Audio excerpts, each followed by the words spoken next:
Hello बच्चों, कैसे हो। आज का हमारा टॉपिक है eddy current. Electromagnetic induction chapter का ये टॉपिक छूट गया था, तो आज इसे पूरा करा देते हैं और इलेक्ट्रोमैग्नेटिक इंडक्शन की प्लेलिस्ट में इसका वीडियो आपको मिल जाएगा।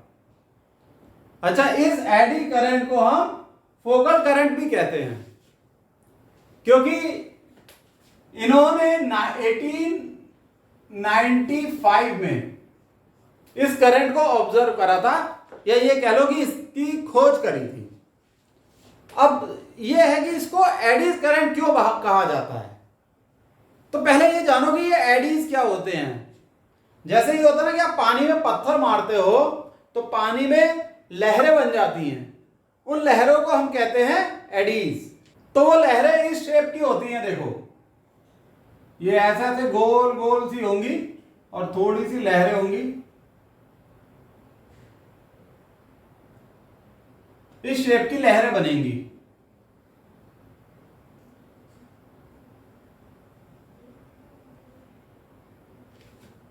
ऐसी लहरें आपने समुद्र में भी देखी होंगी। तो इन लहरों को एडीज कहते हैं। और ये जो करंट डेवलप होता है एक मेटेलिक कंडक्टर में, उसकी शेप भी इस तरीके की होती है, एडीज की तरह, और इसलिए हमने वही इसका नाम रख दिया एडी करंट। सही है, तो ये बात तो क्लियर हो गई।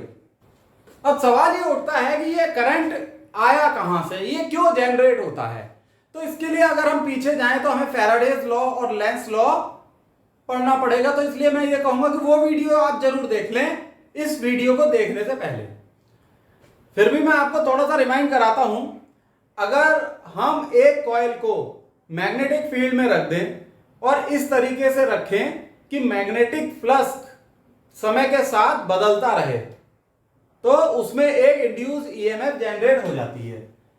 जैसे ये कॉइल है और एक मैग्नेट है,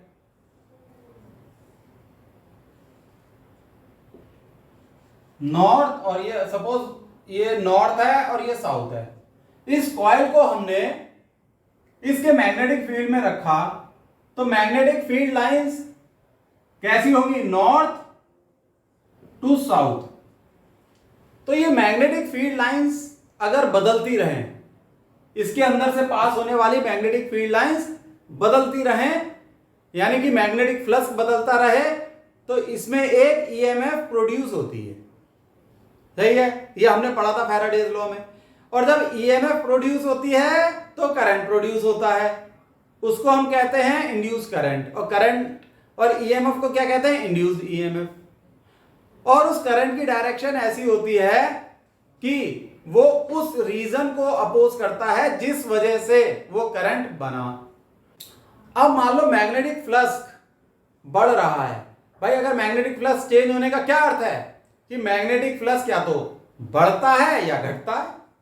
अब मान लो वो बढ़ रहा है, तो करंट की डायरेक्शन ऐसी होती है कि वो बढ़ते हुए मैग्नेटिक फ्लक्स को रिड्यूस करेगा, उसे कम करेगा, तो करंट फ्लो करने लगता है, इंड्यूस करंट आई। अब कॉइल के केस में तो उस करंट को एक प्रॉपर पाथ मिल जाता है फ्लो होने के लिए। लेकिन मान लो ये कॉइल नहीं है, ये एक कंडक्टर का सॉलिड पीस है। मान लो ये कॉपर की कॉइल नहीं है, ये कॉपर की एक प्लेट है। तो प्लेट के केस में ये जो करंट है एडीज की फॉर्म में फ्लो करता है। किस फॉर्म में, एडीज की फॉर्म में। तो अभी मैं आपको एक प्लेट दिखाता हूं। मान लो ये कॉपर की प्लेट है, ये कॉपर की प्लेट है, हालांकि है ये प्लास्टिक की। अज्यूम करो ये कॉपर की है और इसे मैग्नेटिक फील्ड में रख दिया इस तरीके से कि मैग्नेटिक फ्लक्स लगातार बदल रहा है। तो देखो इसमें इस तरीके से करंट जनरेट होगा, ये डायरेक्शन होगी करंट की। डायरेक्शन तो खैर इस बात पे डिपेंड करती है कि वो अपोज करेगा उस रीजन को जिसकी वजह से ये बना, लेकिन ये एडीज की फॉर्म में होगा करंट, इसलिए इसे एडी करंट कहते हैं। तो अब मैं फास्ट फॉरवर्ड में एडीज करंट की डेफिनेशन लिख देता हूं। सही है, चलो मैं डेफिनेशन लिखता हूं।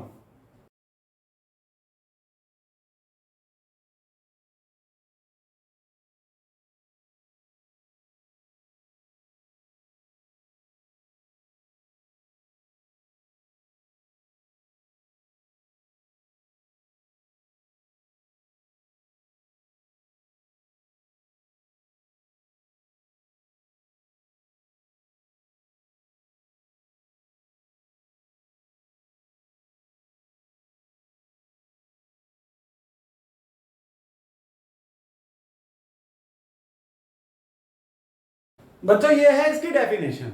बस आपको ये ध्यान रखना है कि जैसे कॉइल में फ्लक्स चेंज होता था, यहाँ कॉइल ना होके एक मेटल का या कंडक्टर का सॉलिड पीस है, ठीक है। तो यही डेफिनेशन है, when a solid piece of conductor is placed in a changing magnetic flux, induced current is produced in them, their flow pattern is similar to eddies in water, therefore these currents are called eddies current, या eddies नहीं eddy current लिखो। तो देखो बात तो simple है, बस ये इमेजिन करना पड़ेगा कि मैग्नेटिक फ्लक्स जो चेंज हो रहा है वो कॉइल में नहीं हो रहा है, एक सॉलिड पीस ऑफ मेटल या कंडक्टर में चेंज हो रहा है। वो कोई प्लेट भी हो सकती है, क्यूबॉइड भी हो सकता है, क्यूब भी हो सकता है, मतलब कोई भी सॉलिड पीस हो सकता है, सही है। चलो अब ये पढ़ते हैं कि हम एडी करंट कैलकुलेट कैसे करते हैं, इसका फॉर्मूला क्या होता है, ठीक है। तो फैराडे लॉ के हिसाब से अगर मैग्नेटिक फ्लक्स चेंज होता है किसी कंडक्टर में तो ईएमएफ इंड्यूस होती है, तो उसका क्या फॉर्मूला होता है, इंड्यूस ईएमएफ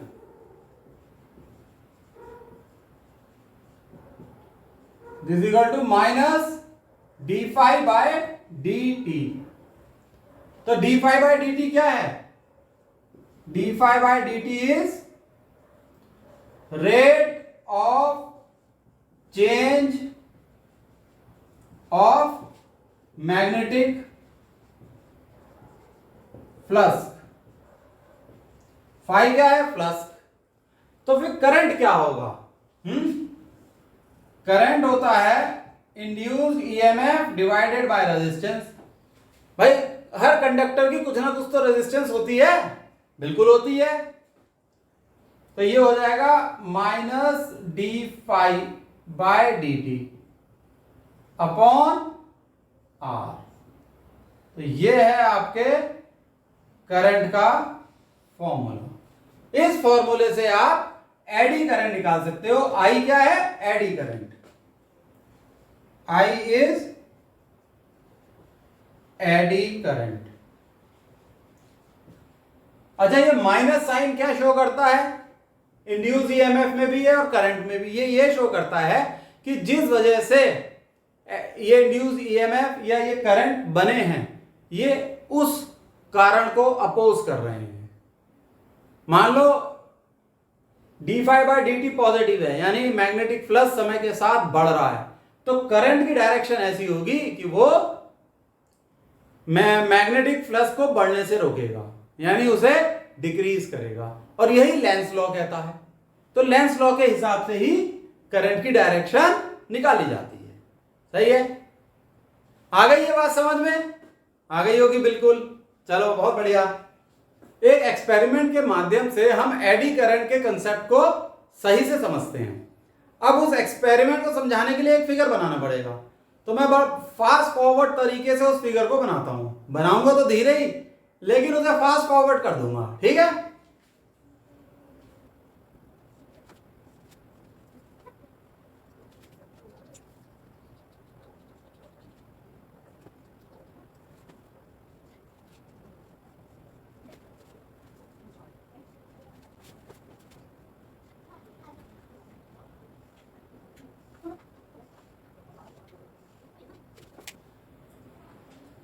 तो बच्चों ये एक कॉपर की प्लेट है, कॉपर,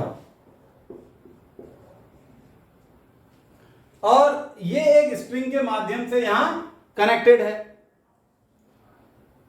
और यहां ये एक मैग्नेटिक फील्ड में रखी गई है। नॉर्थ पोल है मैग्नेट का और ये साउथ पोल है, तो मैग्नेटिक फील्ड लाइंस की डायरेक्शन क्या होगी, नॉर्थ टू साउथ, सही है। अब हम ये मान लें कि ये मैग्नेटिक फील्ड ऑफ है, मतलब ये मानो कि ये वाली प्लेट मैग्नेटिक फील्ड में रखी ही नहीं गई, बस ऐसी ये फ्रीली एयर में है। और अगर हम इसे ऑसिलेट करें तो ये इस तरीके से ऑसिलेट करेगी और थोड़ी देर में ये स्थिर हो जाएगी सेंटर पे आके। मान लो इस सब प्रोसेस में कितना समय लग रहा है? 20 सेकंड लग रहा है, मान लो। कितना सेकंड? से 20 सेकंड। अगर हम इसी प्लेट को मैग्नेटिक फील्ड में रखें, कॉपर की प्लेट को मैग्नेटिक फील्ड में रखें और मैग्नेटिक फील्ड ऑन है, इसका अर्थ है कि मैग्नेटिक फील्ड लाइंस की ये डायरेक्शन है और ये प्लेट मैग्नेटिक फील्ड लाइन से पास हो रही है जब भी ऑसिलेट कर रही है, तो ये स्थिर हो जाएगी, यानी ये इक्विलिब्रियम में आ जाएगी, ये रुक जाएगी। कितने सेकंड्स में? लगभग 5 सेकंड्स में। ये मेरा अंदाजा है, प्रोपोर्शनली बता रहा हूं बात को समझाने के लिए। तो इससे ये पता लगता है कि कोई तो ऐसा फोर्स है जो कि इसे जल्दी से यहां पर इक्विलिब्रियम में ला रहा है। इसमें जो सबसे इंपॉर्टेंट रोल है वो है एडी करंट का रोल है। तो एडी करंट की एग्जिस्टेंस की वजह से ये प्लेट यहां पर बहुत ही कम समय पे आके इक्विलिब्रियम में आ जाती है। तो वैसे तो एडी करंट के देखो बहुत डिसएडवांटेजेस हैं। जब ये करंट प्रोड्यूस होता है तो बहुत हीट भी जनरेट होती है, लेकिन इसके एडवांटेजेस भी बहुत हैं, इसकी एप्लीकेशंस भी हैं। अब देखो ये जो कॉपर की प्लेट है जल्दी यहां आके रुक गई। इस प्रोसेस को, इस फिनोमिना को यूज करते हैं हम इलेक्ट्रिक ट्रेन के ब्रेकिंग सिस्टम में। ठीक है, चलो वो इसकी एक एप्लीकेशन है। अब इस प्रोसेस को थोड़ा और डिटेल में समझते हैं कि आखिर वो यहां जल्दी क्यों रुक जाती है। ठीक, जो काम 20 सेकंड में होना चाहिए था वो 5 सेकंड में क्यों होता है। अब आप ये देखो, जब ये प्लेट यहां मैग्नेटिक फील्ड में एंटर करेगी, सही है, तो सिर्फ मान लो एक मैग्नेटिक फील्ड लाइन इस प्लेट से पास हो रही है, तो इसका इलेक्ट्रिक फ्लक्स क्या? 1। अब जैसे जैसे ये अंदर जाएगी number of magnetic field lines बढ़ जाएंगी।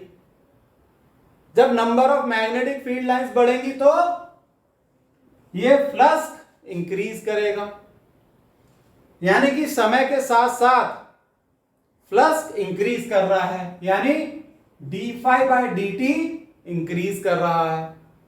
जब समय के साथ फ्लक्स चेंज हो रहा है, जब ये एंटर कर रही है, अभी एग्जिट नहीं करी, सिर्फ उसके एंटर होने की बात चल रही है। जब d∅dt बढ़ रहा है तो एक इंड्यूस ईएमएफ जनरेट होगी और इंड्यूस करंट भी बनेगा। वो इंड्यूस करंट को कहते हैं एडी करंट। उस करंट की डायरेक्शन ऐसी होती है कि वो d∅dt को रिड्यूस करेगा, क्योंकि d∅dt तो बढ़ रहा है और करंट की क्या बदमाशी होती है, शैतानी होती है कि वो जिस वजह से वो बनता है वो उसी वजह को अपोज करता है, यानी वो d∅dt को रिड्यूस करेगा, यानी rate of change of magnetic flux को रिड्यूस करेगा। क्लियर हो गई ये बात? तो वो जो करंट की डायरेक्शन ऐसी होगी कि वो इसे रिड्यूस करेगा, और जब कंडक्टर मैग्नेटिक फील्ड में है तो एक फोर्स जनरेट होता है, वो फोर्स इस प्लेट को वापस धकेलेगा उस करंट की वजह से।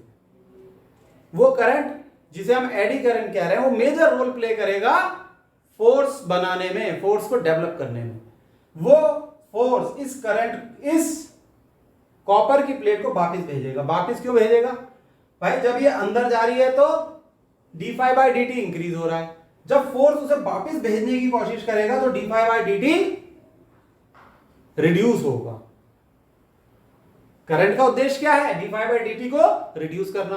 तो वो एक ऐसा फोर्स जनरेट करेगा जो इसे वापस भेजेगा। आ गई यहां तक की बात समझ में?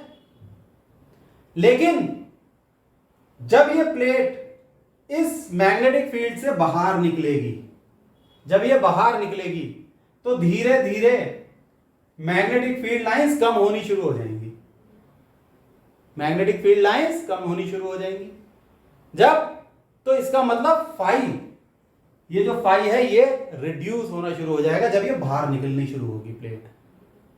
मान लो पहले यहां जैसे ये अंदर गई, पहले एक मैग्नेटिक फ्लक्स का एक, क्योंकि लाइन भी है एक, फिर ये अंदर और आई, मैग्नेटिक लाइंस बढ़ गई, पहले 2 3 4 ऐसे हो रही हैं। ठीक है, मैग्नेटिक, और ये फ्लक्स बढ़ता जा रहा है, d∅dt, समय बढ़ रहा है, समय के साथ फ्लक्स बढ़ रहा है। फिर एक स्टेज आई, ये कोना बाहर निकला। जब ये कोना बाहर निकला तो मैग्नेटिक फील्ड लाइंस रिड्यूस होनी शुरू हो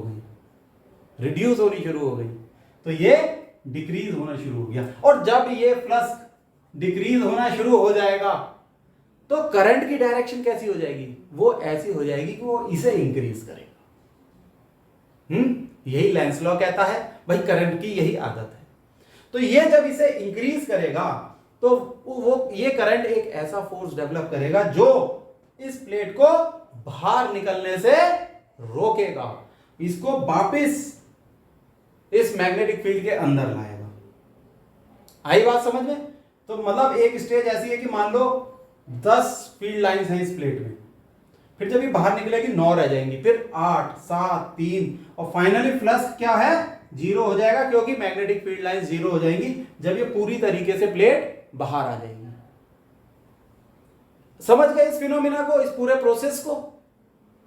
और एक फोर्स ऐसा डेवलप होता है जो वापिस इसे यहां मैग्नेटिक फील्ड में लाने की कोशिश करता है। वो फोर्स ही इस टाइम को रिड्यूस करता है, यानी जो काम पहले 20 सेकंड में होता है वो 5 सेकंड में होता है। अब आप ये सोच रहे होगे कि जब वो फोर्स लग ही रहा है तो वो एक ही बार में यहां आके क्यों नहीं रोक दे रहा प्लेट को? क्योंकि ग्रेविटेशनल फोर्स ज्यादा पावरफुल होता है। ग्रेविटेशनल फोर्स इसे स्विंग तो करेगा, लेकिन इसके ऑसिलेशन को रिड्यूस कर देगा, और फाइनली टाइम रिड्यूस हो जाएगा। देखो, एम्पली फोर्स जो है एम्पलीट्यूड को तो रिड्यूस करेगा ही, फाइनली टाइम रिड्यूस हो जाएगा। यह है कंसेप्ट एडी करंट का। यह एक्सपेरिमेंट आप लैब में भी कर सकते हो। आ गया ये एक्सपेरिमेंट समझ में? चलो अब बात करते हैं इसकी एप्लीकेशंस की। तो इसकी सबसे इंपॉर्टेंट एप्लीकेशन है ब्रेक इन इलेक्ट्रिक ट्रेन। लिख लेते हैं एप्लीकेशंस।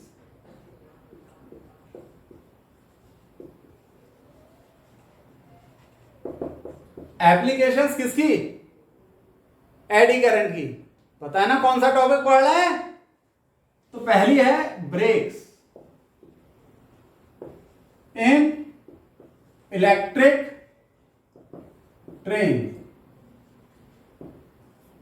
अभी जो इलेक्ट्रिक ट्रेन में ब्रेक होती है, इनका जो ड्रम होता है, ब्रेकिंग ड्रम, ये मैग्नेटिक फील्ड में रखा जाता है, यानी इससे मैग्नेटिक फ्लक्स पास होता है और ये ड्रम रोटेट करता है। जब ड्रम रोटेट कर रहा है तो जो मैग्नेटिक फ्लक्स है इसमें लगातार चेंज हो रहा है, और जब मैग्नेटिक फ्लक्स चेंज हो रहा है तो इंड्यूस करंट बन रहा है, यानी कि एडी करंट बन रहा है, और उस एडी करंट की वजह से टॉर्क डेवलप होता है।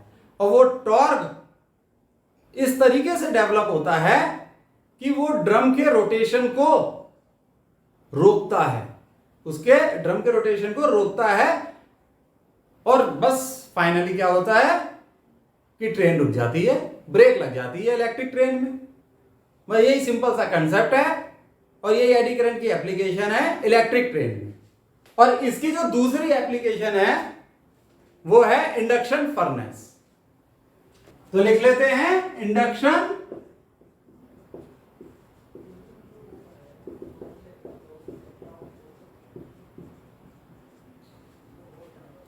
फर्नेस। क्या काम आती है भाई? फर्नेस में हीट प्रोड्यूस होती है, और इंडस्ट्री में जो इंडक्शन फर्नेस है उसमें हीट प्रोड्यूस होती है किसी भी मेटल को मेल्ट करने के लिए।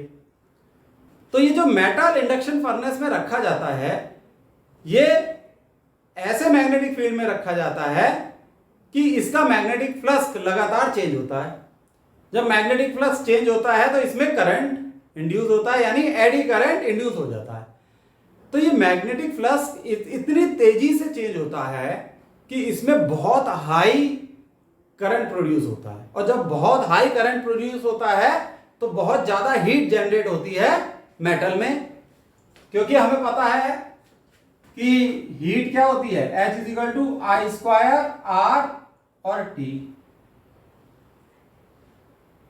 ठीक, आर क्या है, रेजिस्टेंस। तो इतनी हीट जनरेट होती है कि वो मेटल को मेल्ट कर देती है। सही है। अच्छा, कुछ बच्चे ये समझते हैं कि मैग्नेटिक फ्लक्स अगर इंक्रीज कर रहा है तो करंट इंक्रीज करता है, मैग्नेटिक फ्लक्स अगर डिक्रीज कर रहा है तो करंट डिक्रीज करता है। ऐसा नहीं है। करंट मैग्नेटिक फ्लक्स पे डिपेंड नहीं करता, वो डिपेंड करता है rate of change of magnetic flux, कितनी तेजी से मैग्नेटिक फ्लक्स इंक्रीज कर रहा है। जितनी तेजी से वो इंक्रीज करेगा उतना ही ज्यादा करंट प्रोड्यूस होगा, जितनी तेजी से मैग्नेटिक फ्लक्स डिक्रीज करेगा उतना ही ज्यादा करंट प्रोड्यूस होगा। तो ये जो मेटल रखा जाता है बहुत हाई चेंजिंग मैग्नेटिक फ्लक्स में रखा जाता है और इतनी हीट जनरेट होती है I square R T, H is equal to I square R T में इतनी हीट जनरेट होती है कि मेटल पिघल जाता है। So this is also one of the application of eddy current. सही है। तो हमने क्या पढ़ा, हमने एडी करंट का बेसिक कंसेप्ट समझा। एडी करंट डिपेंड करता है फैराडेज लॉ और लेंस लॉ, मतलब उसी पे बेस्ड है। और फिर हमने एक एक्सपेरिमेंट समझा एडी करंट को समझने के लिए, और उसके बाद ये कुछ एप्लीकेशंस पढ़ी। आगे बात समझ में? चलो बहुत बढ़िया, आज के लिए इतना बहुत है। ठीक है बच्चों, मेहनत से पढ़ो। बाय।